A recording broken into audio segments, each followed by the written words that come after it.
Cae la tarde y en un rincón de la ciudad, en un pequeño jardín, alguien cuenta una historia, reflexiona en voz baja o conversa, paseándose bajo los árboles.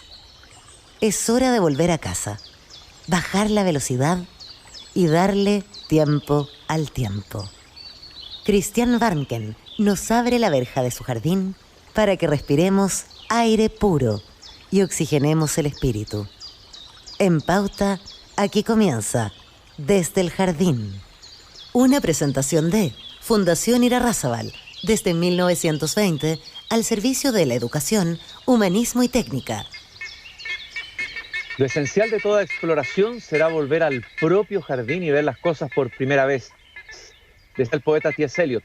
Queridos y queridas radiovidentes que me escuchan en Antofagasta, en Temuco, Viña del Mar, Valparaíso, también Santiago, los que nos siguen a través de pauta.cl o también en Spotify. Ahí ya se escucha el sonido de los pájaros aquí en el sector precordillerano donde se encuentra mi jardín y estoy abriendo puntualmente la verja de mi jardín.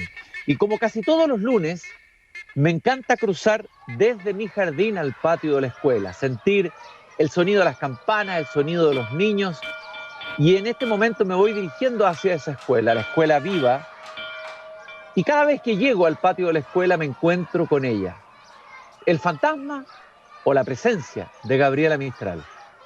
Muchas de las cosas que hemos menester tienen espera, el niño no. Él está haciendo ahora mismo sus huesos, criando su sangre y ensayando sus sentidos. A él no se le puede responder mañana, él se llama ahora.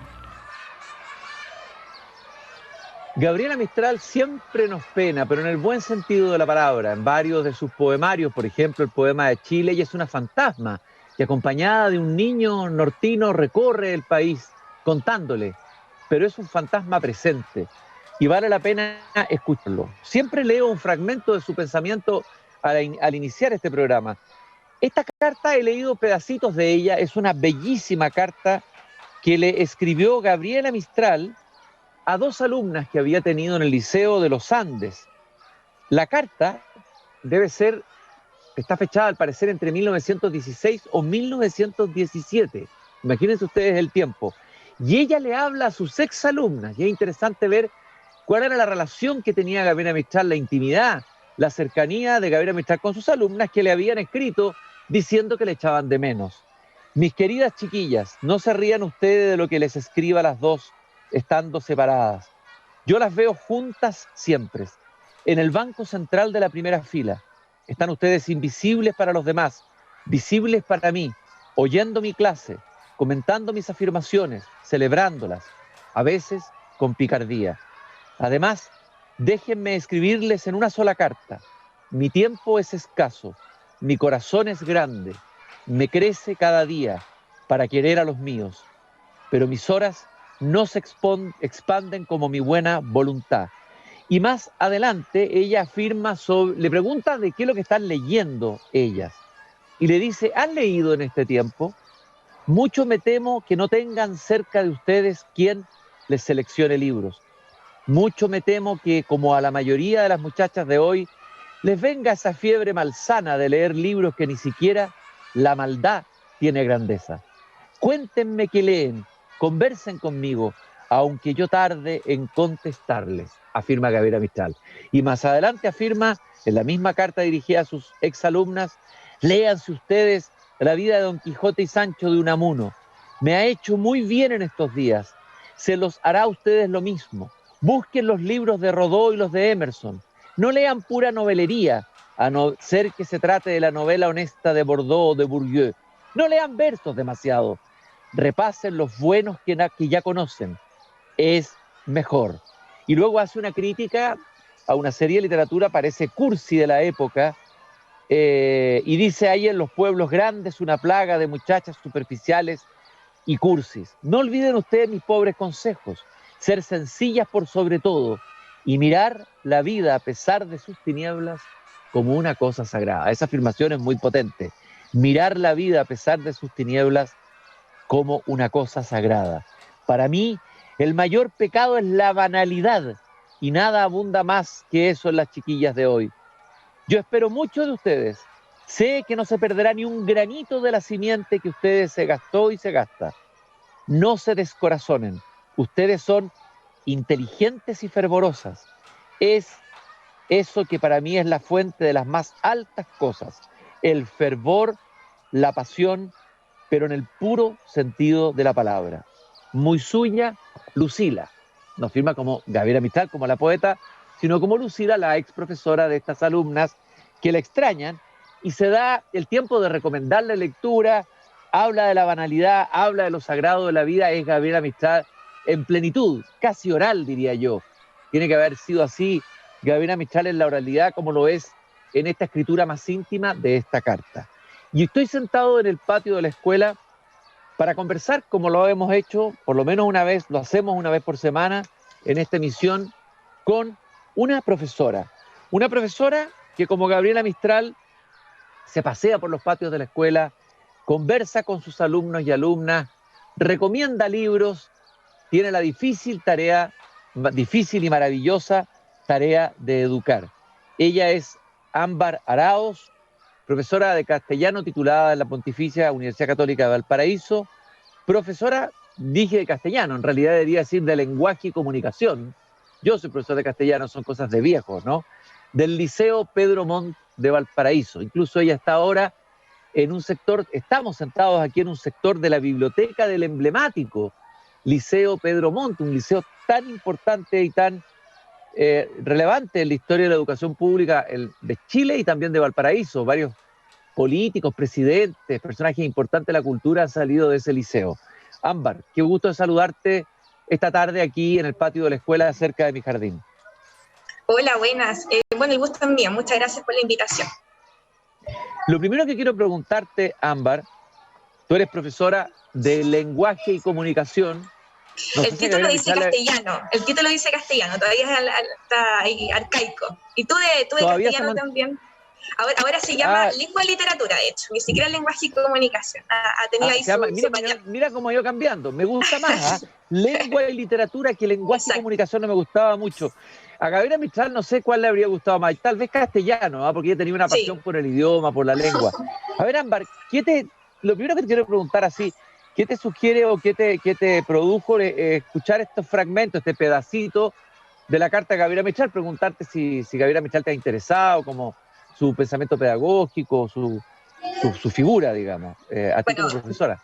Quería partir aclarando que me queda muy grande esa comparación con Gabriela Mistral, con la que te introdujo, pero sí, yo creo que siempre va a ser un referente, ¿cierto?, de la pedagogía, no solamente la literatura, la Gabriela Mistral, y bueno, esta nueva faceta, ¿cierto?, de la Gabriela, que en los últimos años también se ha conocido, más también de mujer, ¿cierto?, de no solamente una profe, ¿cierto?, rodeada de niños, sino también una persona con pensamiento crítico, ¿verdad?, bueno, particularmente ahora aparecen actos ensayos de Gabriela Mistral también en los textos de lengua y literatura, ¿cierto?, actual. Entonces es una persona que la verdad tiene muchas facetas interesantes. Y me quedo con ese último verso que le escuché por ahí. Él se llama Ahora. Me gustó mucho la presencialidad, ¿cierto? Esto de que los estudiantes son en este momento personas, ¿cierto? Y no se van a convertir en una, sino que es ahora, ¿cierto? Ellos están viviendo, son el presente, y no tenemos que tanto enfocar, ¿cierto?, en lo que van a hacer, sino que en lo que ya son. Eso es muy interesante lo que tú estás diciendo, es verdad, pareciera que la educación está siempre volcada a formar para el futuro, crear profesionales para hacer cosas, pero es verdad que esa frase de Gabriela Mistral es ahora, bueno, la urgencia de educar, pero también el presente de los niños. Y cómo cambia ese enfoque o cómo te determina a ti también en lo que tú haces como profesor al tener ese enfoque y no el otro, de estar mirando hacia el futuro del niño en vez de estar mirando al presente del niño. Bueno, yo creo que el sistema está hecho o está estructurado, ¿cierto?, como para que nos fijemos en el futuro. Yo soy profe de enseñanza media, entonces el fantasma de la educación superior siempre está ahí presente, ¿cierto? El prepararse para la prueba, ¿verdad? El prepararse para tener una carrera. Pero claro, las y los estudiantes, ¿cierto?, en este momento cuando están sintiendo, cuando se están formando, pero también ya son una persona, ya tienen gustos, ya tienen ciertas preferencias, están parte de su identidad ya está bastante marcada, ¿cierto? Y por lo tanto es a esa identidad y a esas necesidades es lo que uno tiene que responder como profe, creo yo. Había una de las preguntas, ¿cierto?, que me habían planteado antes de la entrevista era, ¿cierto?, que es necesario para ser profe, y creo que tiene mucho que ver con responder a las necesidades de los estudiantes y las estudiantes. Creo que no son ellas o ellos quienes tienen que adecuarse a nosotros, sino al contrario. ¿Qué significa, me gustaría que explicaras eso, de que el profesor tiene que adecuarse al alumno y no el alumno al profesor? ¿Qué implicancias tiene eso en la tarea que haces tú como profesora? Ya que, bueno, lo que nos convoca es la literatura, ¿cierto? Responder también a los intereses que puedan tener, tratando, por supuesto, de que conozcan cosas nuevas, pero también intentando que tomar, ¿cierto?, estos intereses en cuenta al momento de seleccionar qué es lo que vamos a leer en la sala, ¿cierto? Si bien es cierto, los clásicos siempre van a ser clásicos, y el Quijote y Shakespeare, ¿verdad?, van a seguir siendo los clásicos. Creo que es importante responder a lo que ahora a ellos les podría interesar, ya sea novela gráfica, ya sea audiolibro, ya sea por el formato, por la temática. Creo que es muy, muy importante esto al momento de escoger qué leer en el aula. Me gustaría que me explicaras un poquito más eso de cómo trabajas tú, por ejemplo, la novela gráfica, el audiolibro, cómo la incorporas, porque la pregunta que uno podría hacer es la siguiente: como eso está en todos los niños y los jóvenes tienen acceso a ese mundo digital, lo tienen en abundancia, en cambio no tienen guías de lectura de los libros tradicionales, por decirlo así, los libros físicos, los libros que tal como los conocemos, novelas, poemas, etcétera. A ver, ¿uno tiene que tomar lo que ellos están haciendo o uno, y de alguna manera seguir ese camino, el camino de ellos y sus gustos y que tienen que ver con un tiempo, con una época, con lo que estamos viviendo hoy? ¿O también la sala es una oportunidad para mostrarles libros que a lo mejor no van a llegar nunca a conocer? Porque claro, hoy día sabemos que en la mayoría de las casas no hay biblioteca, sabemos que el libro va en retirada, etcétera, frente a lo digital, etcétera. ¿Cuál es tu punto de vista sobre esto? Mira, no tengo una receta al respecto. Creo que es complejo encontrar el equilibrio entre los clásicos y lo nuevo.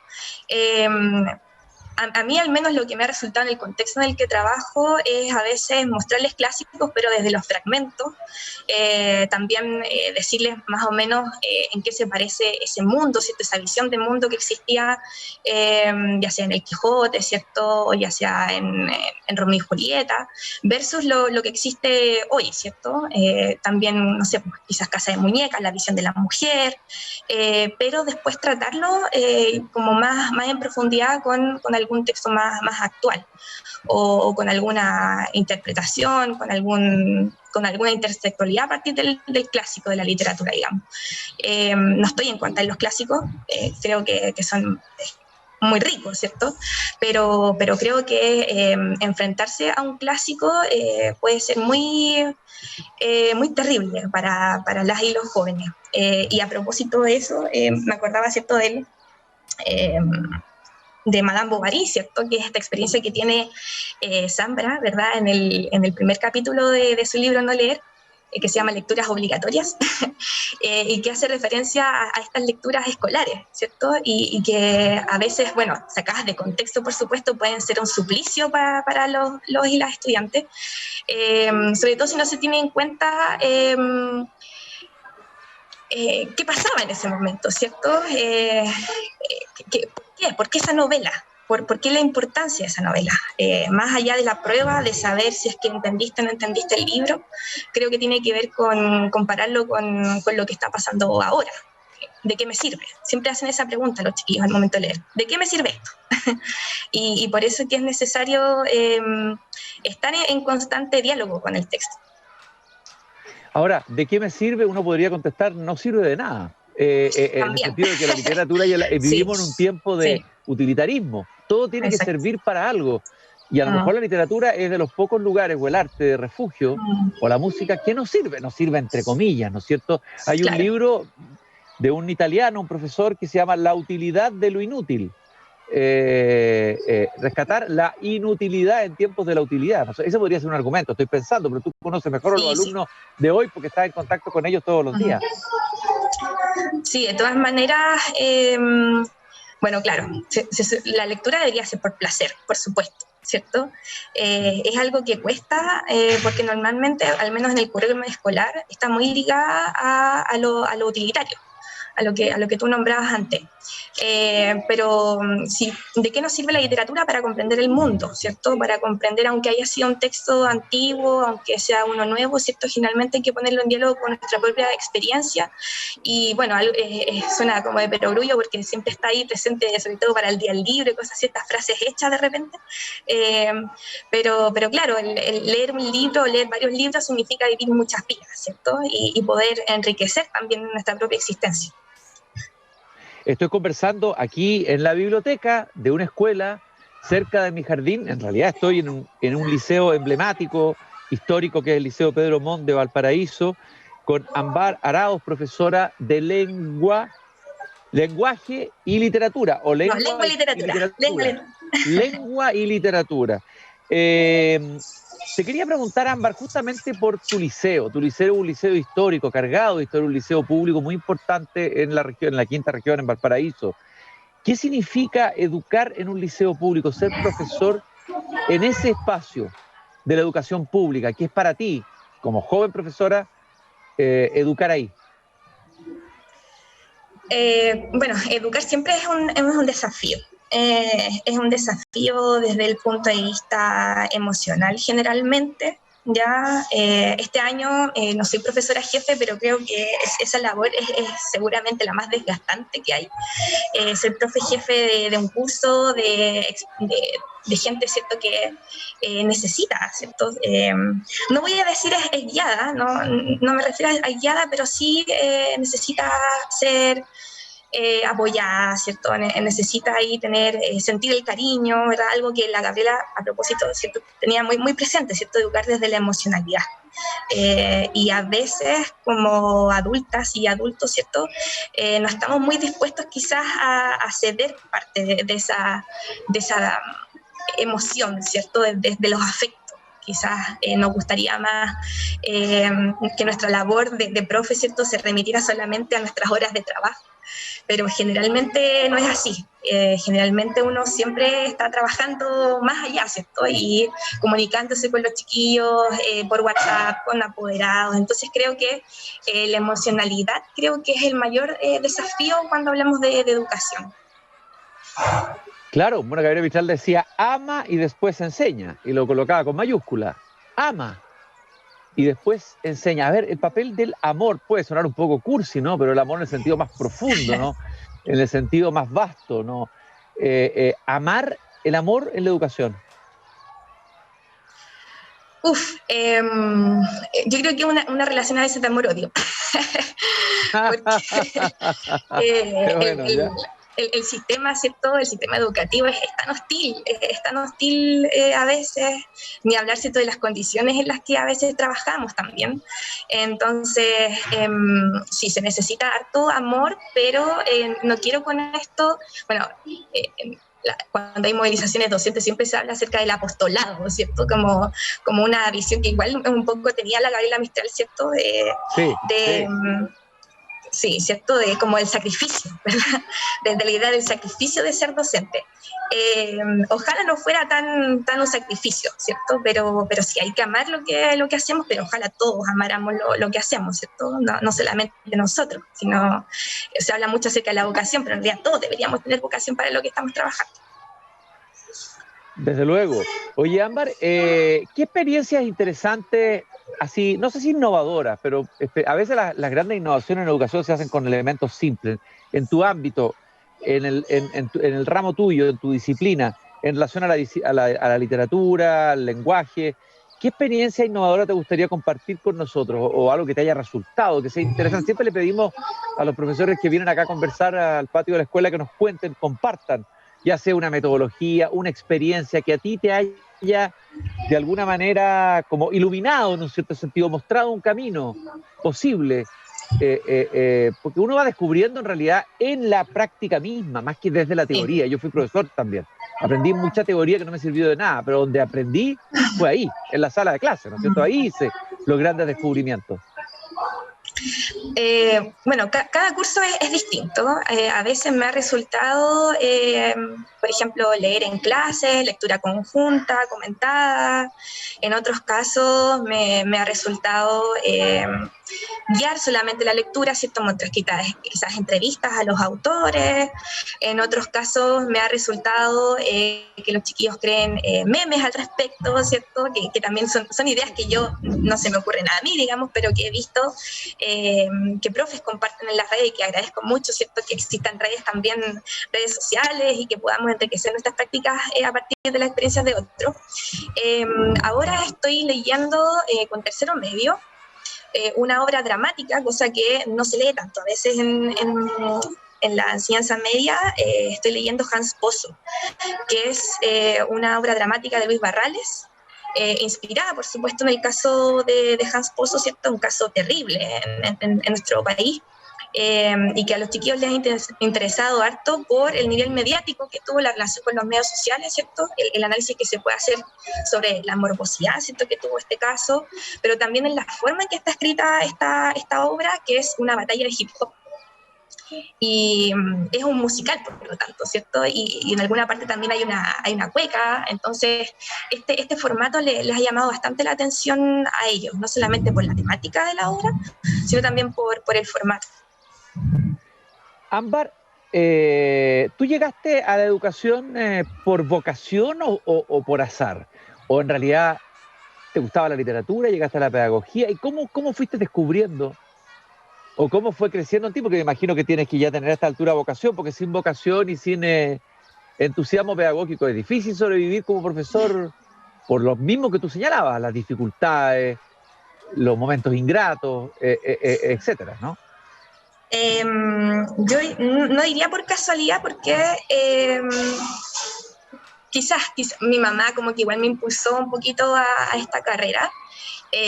A propósito de Gabriela Mistral, ella siempre me imaginó, digamos, en una escuela rural y todo lo demás, o sea que no soy tan sacrificada, creo yo, pero sí me interesaba mucho la literatura, leía mucho, en mi casa afortunadamente siempre hubo libros, heredé muchos libros también, mi bisabuelo me heredó un montón de libros, entonces por ahí vino como el encanto con la literatura.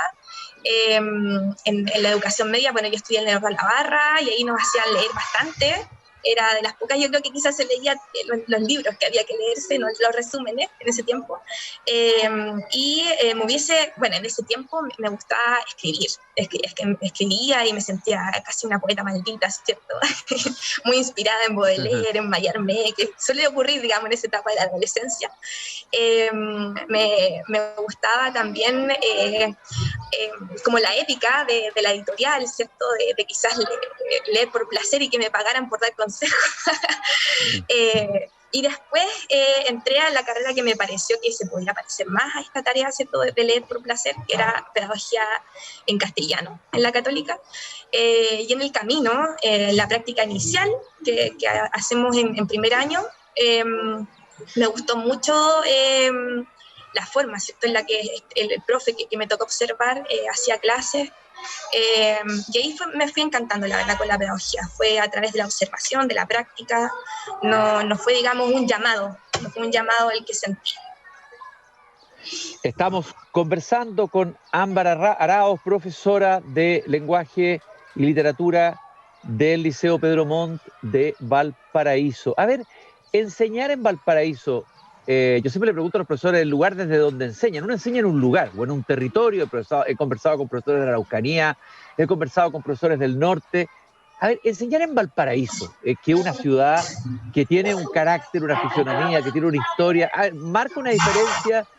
¿Es posible incorporar eso en la manera como en lo que se enseña y cómo se enseña, Ámbar? No sé, yo soy de acá, entonces creo que lo tengo tan arraigado que quizás no me doy cuenta de lo que es enseñar acá, pero sí, pues bueno, los contextos, ¿verdad?, son distintos. Yo además de enseñar en Valparaíso, enseño en un liceo que está en un cerro. Nunca he hecho clase, digamos, en el centro.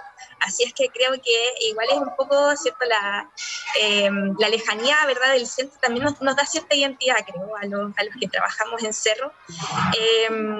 Pero bueno, yo atiendo estudiantes que son de Playa Ancha, he atendido estudiantes también que son de Rodelillo, ¿verdad?, en su mayoría de lugares más alejados de la ciudad, no tan céntricos. Y eso también a ellos al menos les da bastante identidad, ¿cierto? El hecho de tomar micro, de pasar los cerros, ¿cierto? Bueno, para llegar a nuestro liceo hay que tomar una micro que se llama la O, que recorre casi todo el paraíso a través de los cerros.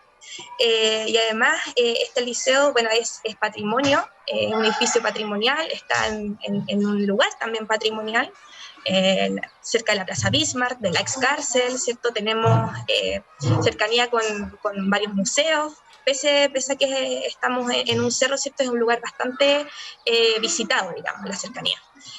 No sé si eso responde a tu pregunta, Cristian. Sí, por supuesto, desde luego. O sea, ¿cómo va a ser indiferente ese entorno y esa realidad? Porque a veces se hace educación en abstracto, ¿no es cierto? Los profesores se quejan, se planifican las lecturas, los contenidos desde una mirada centralista, qué sé yo. Bueno, hay que incorporar esa realidad. Tal vez el desafío de la educación es justamente ir esa tensión entre lo global y lo local. Y Valparaíso tiene un carácter, tiene una fisonomía, tiene una historia, me imagino que debe ser interesante, no sé, incorporar lecturas de escritores porteños, tratar de buscar. Leímos hace poco El vaso de leche. Imagínate. Y claro, sí, es distinto vivir acá, ¿cierto?, y transitar por esos lugares que describen en el cuento, ¿cierto? Tú decías algo en una de las preguntas que te hice. Lanzar a un alumno a leer a Mambo haría así al descampado, es hacerlo probablemente sufrir, ¿no es cierto? A ver, ¿cómo trabajas tú la lectura? ¿Lectura en voz alta, leer juntos, mandar el libro para que lo lean solo en la casa? ¿Qué es lo que más te ha resultado, o en la combinación de las distintas metodologías, para que un alumno lea un libro o lo lea con los otros? ¿Cuál es lo que te ha dado más resultado? Leer obras en clases me ha resultado. Cuando recién empecé a trabajar, leímos Edipo Rey, que es un clásico. Leímos Edipo Rey completo en clases, y me demoré aproximadamente 8 horas pedagógicas, recuerdo, en eso. Pero además de eso, vimos películas, vimos otras relecturas, digamos, del clásico. Y creo que resultó bastante. Yo creo que todos se acuerdan de Edipo Rey, ese curso al menos con el que lo trabajamos. Pero en otros casos, claro, para las novelas gráficas, ellos pueden hacer una lectura, digamos, más íntima, ¿cierto? Pero siempre tomando en consideración quizás las primeras páginas del texto, y de ahí decir de qué se trata, ¿verdad? O en qué elementos tienen que poner más atención. En este momento, con segundo medio, a propósito del tema de la migración, que es la unidad temática de segundo medio, estamos leyendo un cuento que se llama A las arenas, de Antonio Skármeta, que trata, ¿cierto?, bueno, el protagonista es un chileno, amigo de un mexicano que viven en Estados Unidos, es como ilegales. Así que a veces también poner en paralelo, ¿cierto?, el currículum, ¿verdad?, o lo que estamos viendo como unidad temática, con la lectura, sirve para que no sea tan descontextualizada. Tú has visto, se ha hablado mucho del efecto de la pandemia en educación, los retrocesos que hemos tenido en términos de lenguaje. ¿Has visto efectos de esa pandemia en el desarrollo de la lectura, en el desarrollo de la capacidad de expresión oral? A ver, ¿es posible ver eso, visualizarlo eso en los alumnos, en tus alumnos por lo menos, Ámbar? En general, sí, necesitan harto apoyo. No sé si es producto de la pandemia, creo que viene desde mucho antes. El problema de la oralidad, ¿cierto? De la lectura, pero creo que la pandemia por sobre todo afectó la emocionalidad y la capacidad, ¿cierto? De comunicar, ¿ya? Y bueno, la adolescencia tienden a ser muy para adentro, tienden, ¿cierto?, a tener más confianza con las personas que son de su misma edad. Y la pandemia produjo que se separaran un poco, ¿cierto? No solamente físicamente, aunque ellos tienen redes sociales y algunos de ellos se comunicaban y todo, pero para estudiantes, ¿cierto?, que estaban en primero o segundo medio, en donde era súper importante ponerse en relación con su grupo de curso, creo que les afectó bastante eso. Ha costado que creen lazos entre sí. Ámbar, yo te quiero agradecer. Ya suena la campana que está diciendo que terminó el recreo. Estamos en la biblioteca del Liceo Pedro Monte en Valparaíso. Muchas gracias por haberme acompañado en esta conversación hoy día en el patio de la escuela junto al jardín. Una profesora joven en un liceo público, contándonos su experiencia, su visión de la educación. Muchas gracias, Ámbar. Un gusto haberte conocido. Y saludo a todo el equipo que trabaja contigo en el liceo. Ok, muchísimas gracias, que les vaya bien. Un gusto y hasta pronto. Y nosotros nos encontramos mañana nuevamente aquí cuando vuelva a abrir la verja de madera de mi jardín a las 19:30 horas. Y no se olviden la frase de Voltaire que siempre comparto con ustedes al final del programa: hay que cultivar el propio jardín. Hasta mañana, muchas gracias. Es hora de cerrar la verja de madera del jardín. Pero Christian Warnken la volverá a abrir todos los días, de lunes a viernes, a las 20 horas, en Radio Pauta, cuando comience de nuevo Desde el Jardín.